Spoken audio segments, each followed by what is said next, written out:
Okay lang ba Tagalog saka English? Wala? Yes? Wala? Okay. Nandito kami, may missionary, para i-spread yung magandang balita ng Panginoon. Nandito kami kasi tinawag kami ng Panginoon dito sa Pilipinas para pakita sa inyo yung pamahal ng Panginoon na nakuha rin namin. Gusto namin i-share sa inyo yung blessings ng mga Panginoon. Pakita sa inyo yung mga grasyo ng Panginoon, yung mercy niya, yung love niya para sa ating lahat. At yung team namin, Fishers of Men. Kasi, yung sabi sa verse na yun, drop everything and follow me. As in, kami lahat. Iniwan namin ang trabaho namin sa States, iniwan namin ang eskwelahan, iniwan namin yung komportableng bahay namin para umuwi kami sa Pilipinas, para i-serve kayo. Kasi si Jesus Cristo, bumaba siya dito sa mundo para i-serve tayo. Kasi ang totoo naman, tayo lahat may sala sa Panginoon, di ba? At kailangan natin ng tao na magliligtas sa atin sa mga sala natin.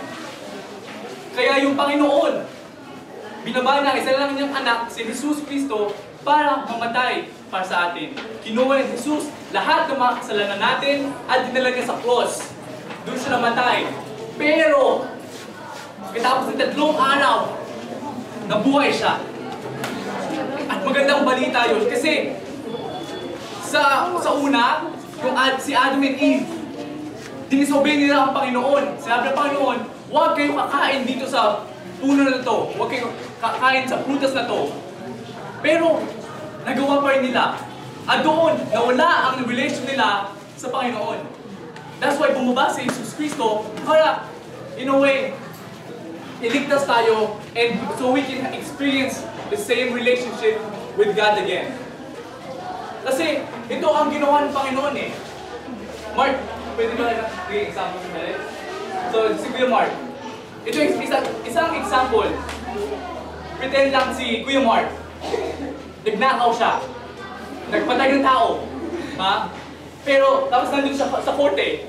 Sabi ng judge, guilty ka. Pero, may isang mama sinabi, Judge, wala siyang kasalanan. Ako na lang magdudusa para sa kanya. Ayun ang ginawa ni Jesus Cristo para sa atin lahat. Kasi tayo lahat may sala. Kahit magsinungaling tayo, kahit konting kahit magalit tayo sa mga kapwa natin. Kasi ito, talagang maganda ang balita ng Panginoon. Maganda to. Kasi pag inisip natin to, pag inisip natin lahat, sino ang mahal nyo dito sa mundo? Sobrang mahal nyo dito sa mundo. Nanay, kapatid, ate, imagine nyo, siya, yung mahal nyo, na nandun sa cross, mamatay, pinapatay. Ganun kamahal tayo ng Panginoon na binigyan niya ang anak niya. Ang isa lang ng anak para sa atin. What better love is that than anything else, di ba? That's true love. Kasi, tingnan natin yung mga movies ngayon. True love ba talaga yun? Parang hindi yata eh. Mga nasa teleserye, mga nasa movies, sinasabi nila true love yun. Pero hindi. Ang true love yung pinakita ng Panginoon para sa atin lahat. Kasi, bilang kami Kristiyano, naniniwala kami na niligtas kami ng Panginoon. Siya ang niligtas sa amin lahat. At binibigay namin ang lahat para sa Panginoon. Dahil mahal namin siya. Dahil minahal muna namin. Minahal siya. He first loved us, basically. Yung Panginoon. So we love Him back. Kasi ito lahat, buhay natin, hindi ito sa atin ito. Dahil lang sa grasya ng Panginoon, gumising kayo lahat. Imagine nga kung last night, sinasabi sa sarili nyo, bukas pupunta ako sa eskwelahan, pero hindi kayo gumising. Hindi kayo gumising. Wala na kayong wala na kayong gano'n. Wala na lahat. Kasi hindi na kayo gumising. At wala kayong relasyon sa Panginoon. That means, pasensya lang, mapupunta kayo sa impyerno kasi wala kayong relationship sa Panginoon. At gusto ko, i-share sa inyo kung gaano na-touch ako sa Panginoon. How He is changing me in a way that is glorifying to Him. Kasi nagsabi ko nga, iniwan ko lahat sa Amerika. Magandang bed, magandang banyo, magandang kotse, magandang trabaho. Umuwi ako dito sa Pilipinas kasi mahal ko ang tao sa Pilipinas. Mahal ko lahat ng mga tao na ginawa ng Panginoon. Mahal ko kayong lahat. Kasi kayo ay brothers and sisters in Christ. At gusto ko sa inyo i-share yung good news na pwede kayong ngayon magkarelasyon sa Panginoon. Na kailangan nyo na talagang isuko ang buhay nyo para sa Panginoon. Hindi ang magagandang gawain ang dadaan sa'yo sa langit. Hindi maging mabait, hindi sa religion. Ang tamang susi lang ay yung Panginoon. Kaya isang relationship natin sa Panginoon. Kasi sabi sa John 14:6, for He said, I am the way, the truth, and the life. No one comes to the Father but through me. Si Jesus. At alam ko naman na tayo lahat, meron tayong struggles dito sa mundo na to. Whether sa eskwelahan, may struggle kayo. Financially, sa school nyo, sa pamilya nyo, may problema kayo. Bigay nyo lahat sa Panginoon. Dahil siya mismo ay tutulong sa inyo. Itong Panginoon na gumawa ng lahat nito. Ginawa itong mundo na to, ginawa itong universe. The same God, He is going to help you. He will help you get through these trials, these struggles. At the same time, you will have the same joy, knowing that yung Panginoon mahal kayo. At gusto ko lang sa inyo na i-challenge kayo kung hindi nyo kilala si Jesus Cristo, kung hindi nyo kilala yung Panginoon, magdasalan nyo. Kasi wala mong mawawala sa inyo.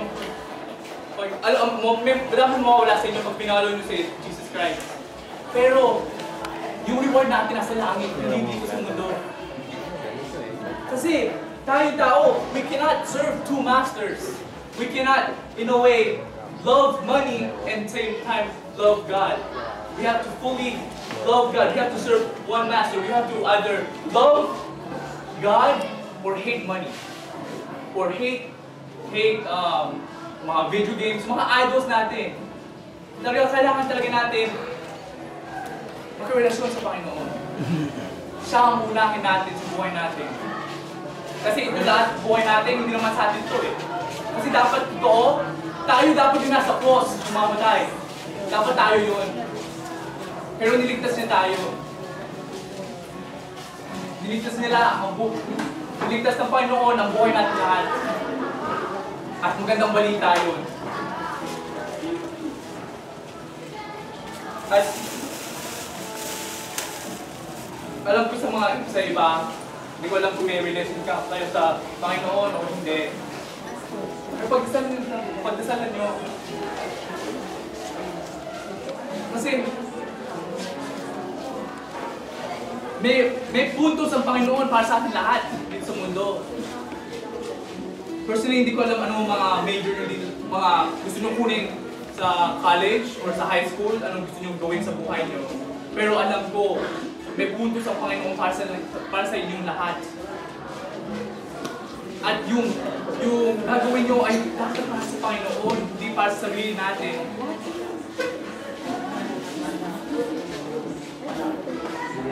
Kasi, madaming tao dito sa mundo,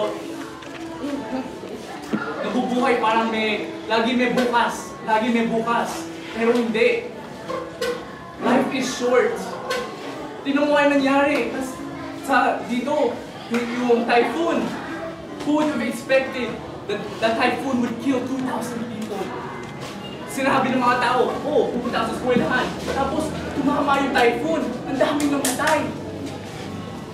At madami naman, hindi nila kilala si Jesus Cristo. Pasensya na. Pero, nasa relasyon sa Panginoon. Nandito kami, gusto namin i-share ang good news ng Panginoon sa inyo. kung meron kayong mga tanong sa amin, madami kami nandito. Tanong na kayo, paano kami makakita sa langit? Paano kami makakuha ng relasyon sa Panginoon?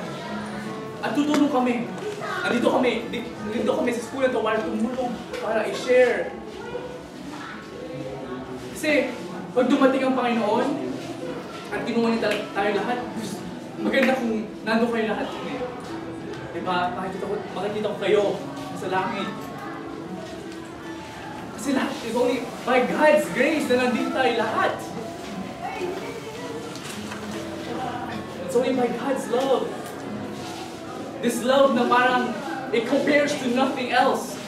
This love that compares to no other, no love like Jesus.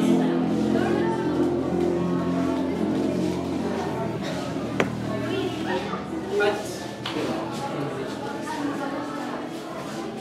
tapos na to, pero talagang ini-encourage ko kayo. Spend at least 5 minutes, maybe more. Magdasal kayo. Isipin nyo ano talaga ang putos nyo dito sa mundo na to. Para ba sa sarili mo? O para mabuhay para sa Panginoon? Kasi maganda. Sobrang bait ng Panginoon sa ating lahat.